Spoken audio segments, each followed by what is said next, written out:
bienvenidos de vuelta y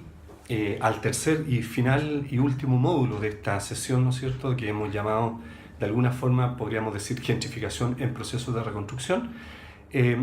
Y específicamente este tercer módulo yo le he puesto como nombre desplazamiento subsidiario, vamos a ver esa palabra o ese juego de palabras, en la reconstrucción de Talca, Chile, desde el año 2010 hasta el presente. Para eso, al igual que los módulos anteriores, invito a los oyentes a que puedan revisar 5 imágenes de apoyo que he incluido en este módulo, porque creo que son muy importantes para poder complementar lo que vamos a explicar como un ejemplo específico de desgentrificación en procesos de reconstrucción. Pues bien, lo primero es decir que, ¿no es cierto?, Talca, como mostraba en la imagen final del módulo anterior, en el centro histórico de Talca, es parte de se acuñan, ¿no es cierto?, barrios históricos como muchas otras de ciudades, ¿no es cierto?, a lo largo de todo el mundo y en especial en nuestro contexto latinoamericano. Normalmente los centros históricos de nuestra ciudad latinoamericana gozan de una arquitectura muy simple, ¿no es cierto?, de altura baja, de 2 a 3 pisos, por ejemplo, con calles, con veredas bastante a veces, ¿no es cierto?, amplias, con árboles del lugar que pueden ser muy interesantes. Por lo tanto, ese tipo de barrio que de alguna manera, insisto, incluye arquitectura simple, también permite que la gente, los residentes originarios que han vivido ahí por muchos años, tengan redes sociales de buena calidad, se conozcan mucho uno entre ellos, ¿no es cierto?, generen lazos de amistad, grupos conocidos, y eso claramente para mí, ¿no es cierto?, y en la invitación de esta diplomatura, es lo que yo entiendo como un barrio sustentable. Pues bien, posterior al terremoto del 2010, como enunciaba y contaba en el módulo 2, ¿no es cierto?, ocurrió un proceso fuertemente de reconstrucción acelerado en Talca, y producto de eso, aquí es importante mostrar en la figura 3.1, que invito a observarla, se generaron tipos de subsidios estatales para poder, ¿no es cierto?, enfrentar la reconstrucción. De los 7 o 8 subsidios a lo largo de todo el país, principalmente en el caso de Talca, se generaron 4 tipos de subsidios que fueron los que de alguna manera se podían aplicar en el centro histórico. De esos subsidios, 2 de ellos eran posibles ser utilizados por personas que de alguna manera eran los viejos residentes o los residentes originarios que estaban en el lugar y que podían, ¿no es cierto?, optar por ese subsidio porque era justamente para una vivienda nueva, con la salvedad que esa vivienda nueva ya no podía ser, ¿no es cierto?, instalada en su barrio histórico central, sino que de alguna manera en la periferia de la ciudad. Los otros 2 subsidios, de estos 4 que decía, los otros 2 tipos, normalmente era vivienda nueva para ser instalada en el centro de la ciudad, pero principalmente las condiciones que tiene que tener o que tenía que tener, ¿no es cierto?, la persona que adquiría este subsidio, tenía que tener de alguna manera cierta capacidad de demostrar, ¿no es cierto?, un salario para poder adquirir un préstamo al banco y por lo tanto tener que poder pagar una hipoteca para quedarse en el centro de la ciudad o para poder permanecer en el centro de la ciudad. Por lo tanto, con esto estoy diciendo, y si uno mira en detalle la figura 3.1, que más que explicarla aquí en el video, me interesa que ustedes la miren con más detalle y puedan ver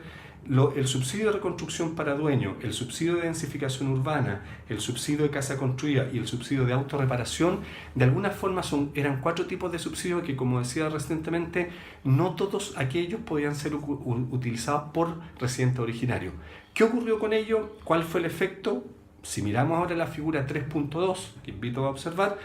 de un total de 1.095 subsidios que se aplicaron en el centro histórico, en el área de estudio que estamos viendo en el centro histórico de Talca, que le hemos llamado, ¿no es cierto?, básicamente el barrio Las Heras. De ese barrio, principalmente de los 1.000 y tantos subsidios que se aplicaron en ese sector, 63 familias, por ejemplo, fueron desplazadas al sector oriente de la ciudad porque, como no pudieron permanecer con ese tipo de subsidio dentro del barrio, del área central, tuvieron que obligatoriamente optar por una casa nueva, pero fuera de su barrio histórico. Así también ustedes podrían ver en la figura que hay otro ejemplo en donde hay, por ejemplo, 14 familias que vienen, ¿no es cierto?, de este barrio, es importante decir que de las 63 no todas venían del barrio Las Heras, pero vienen del centro histórico norte que yo decía, y por lo tanto en esta revisión de subsidio uno podría concluir con preocupación que varias de las familias, en este caso alrededor de 63 más 14, o sea como casi 80 familias, tuvieron que ocupar subsidios para estar fuera de sus barrios. Por lo tanto, ese proceso, y si se recuerdan ahora del primer módulo, cuando yo explicaba la gentrificación original, que era un desplazamiento de gente, gente, ¿no es cierto?, middle class, que se llama, ¿no es cierto?, gente de clase media pero pudiente británica que desplazaba a la gente de los centros históricos de los años 60 hacia afuera de la ciudad. De alguna manera estamos viviendo un proceso parecido con esta situación post-terremoto. La diferencia es que no hay necesariamente una clase media alta, ¿no es cierto?, que vuelva al centro de la ciudad y que desplace después del 2010 en Talca, sino que es la misma ayuda al Estado, entre comillas, el subsidio habitacional que termina, ¿no es cierto?, generando un movimiento de gente, una movilidad de clase de gente originaria que vivía en el barrio hacia la periferia, porque el tipo de subsidio que se está ofreciendo, principalmente una ayuda monetaria, no les permite a ellos quedarse en el centro de la ciudad. ¿Qué genera eso? Para mí, ¿no es cierto?, y esa es la invitación con la relación entre el concepto de gentrificación y de reconstrucción, lo que nosotros apostamos en este caso, estamos diciendo desde la investigación, es que la gentrificación en este caso no es de persona a persona, de clase media a clase obrera, como en el caso de Inglaterra. Sin embargo, es una gentrificación probablemente más indirecta desde un subsidio, y a eso nosotros le hemos llamado desplazamiento subsidiario, porque consideramos que finalmente el desplazamiento ha existido igual, sin embargo es más impersonal o es menos cara a cara, es más figura subsidiada, ¿no es cierto?, ayuda social o ayuda estatal con respecto a un grupo que finalmente, en vez de favorecer, ha terminado desfavoreciéndolo, porque una de las cosas más importantes que la gente ha reclamado con mucha razón, y de las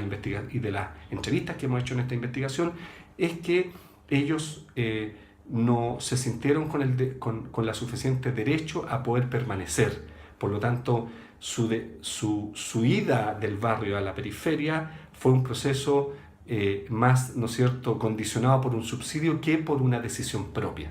Por lo tanto, esa situación claramente nos hace entender que estamos en un proceso de cambio socioespacial, como lo expliqué, como se entiende lo que es la gentrificación, pero en fenómenos de reconstrucción donde aparentemente aquellos que pueden quedarse en el centro de la ciudad y en los barrios históricos son aquellos que pueden demostrar y tener capacidad de endeudamiento a un banco para que, además del subsidio estatal, pudiese comprar una vivienda, ¿no es cierto?, para quedarse en el lugar. Si ustedes miran la figura 3.3 de aquello que estoy explicando, podrán observar que hay nuevas tipologías entonces que se empiezan a emanar después de este proceso de reconstrucción. Por ejemplo, la figura D, que yo le llamo condominio de gran altura, es claramente uno de los ejemplos más comunes que uno puede ver hoy día en toda ciudad capital y en toda ciudad intermedia y en toda ciudad local, como en este caso, en donde normalmente el mercado inmobiliario reproduce fuertemente una respuesta habitacional, principalmente desde una torre en altura o en altura media, en donde agrupa una gran cantidad de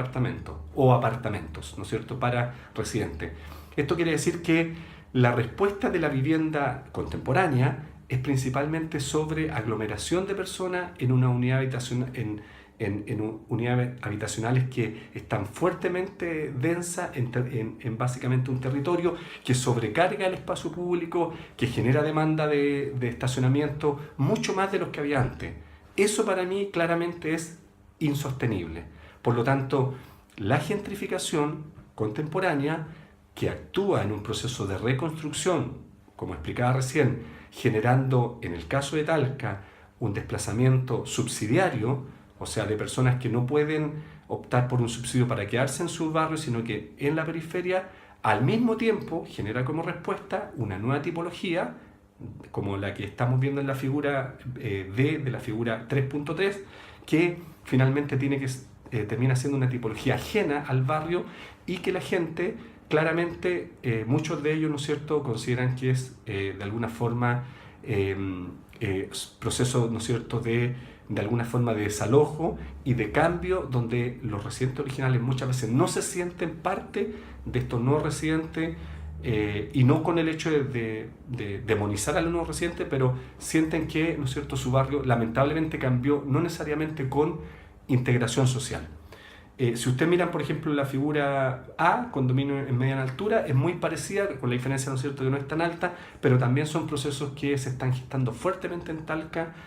a partir del terremoto. Nosotros desde el año 2010 hasta ahora hemos contabilizado alrededor de 17, 18 nuevos proyectos de este tipo de arquitectura que se están instalando en el Centro Histórico Norte, que le llamamos, donde existen esta cantidad de 1095 subsidios de reconstrucción, de los cuales casi 80 han sido para personas que eran originarias, pero que hoy día están viviendo en la periferia, por lo tanto ya no viven en sus barrios. ¿Qué se pierde con eso? Uno podría decir,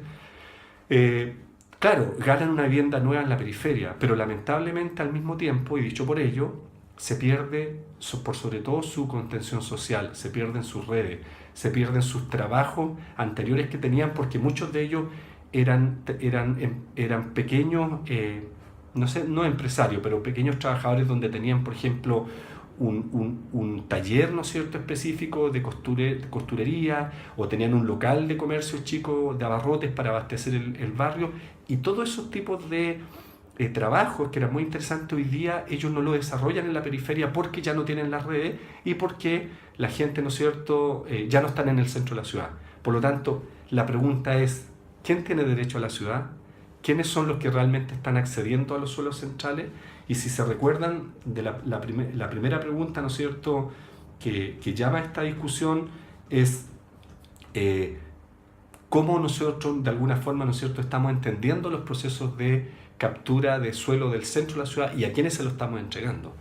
En la figura 3.4, que es la penúltima de este módulo, para ir concluyendo, yo les muestro una imagen donde ustedes pueden apreciar lo que es el centro histórico, básicamente lo que es Talca, ciudad intermedia, en el Valle Central de Chile. Si ustedes miran la figura, todos aquellos puntitos o predios que tienen color más claro, ¿no es cierto?, celeste claro, vamos a llamarlo de esa manera, son todos los sitios eriazos posibles de reconstruirse todavía con vivienda o con otro tipo de equipamiento.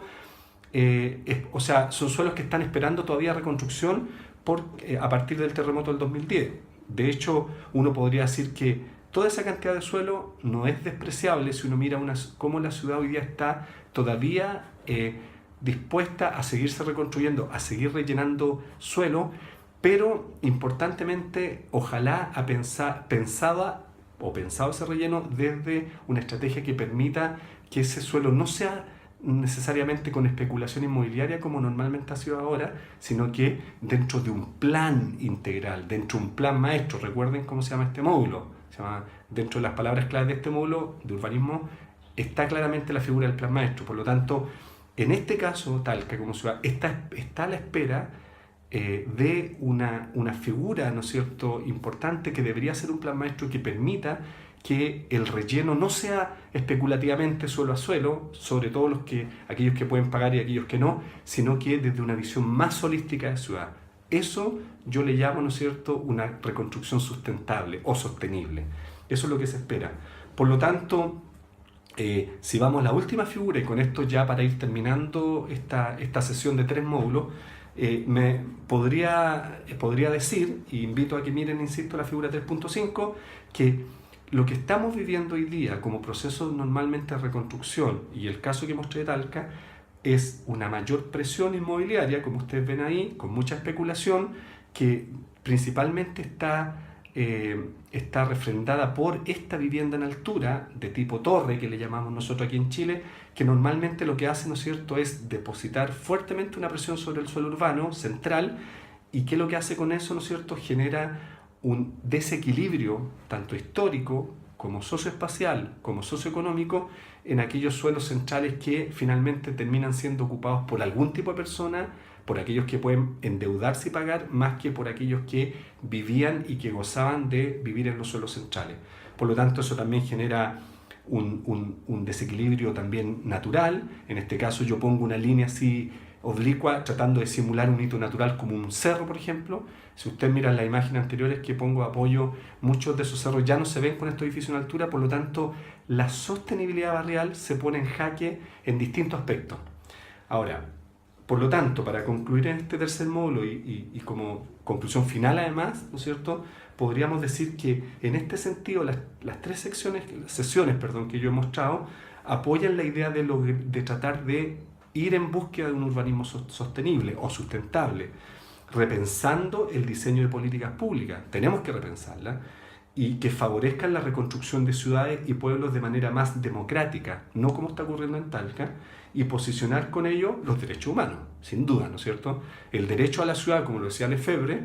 claramente hoy día se podría entender el derecho a reconstruir de manera justa, en este caso, ¿no es cierto? Por lo tanto, el derecho a permanecer, el derecho que tienen los residentes originarios a permanecer en sus barrios es tremendamente importante. Y como bien hemos visto a lo largo de estas tres sesiones, la reconstrucción de ciudades, productos después como resultado de un terremoto, en este caso, son posibilidades realmente importantes, valiosas para repensar justamente una reconstrucción justa para todos y no para aquellos que puedan pagar o que puedan endeudarse para quedarse en el barrio. Bien, con estas tres sesiones espero haber ilustrado de alguna forma, de manera modesta, pero muy entusiasta, ¿no es cierto?, lo que está ocurriendo en ciudades, en barrios centrales, como el caso que mostré en Talca, en Chile, y que yo siento que a lo largo de la academia o a lo largo de cuando uno va leyendo distintas publicaciones a través del tiempo, uno podría refrendar estos casos y podría encontrar que hay similitudes en varias otras ciudades. Yo espero que este caso que mostré y el concepto de gentrificación y reconstrucción sirva para los colegas y para todo aquel público que esté interesado en estos temas, y me gustaría mucho y por supuesto encantado de poder ojalá establecer más vínculos desde esta gran invitación que me han hecho. Así que muchas gracias por su atención. Hasta luego.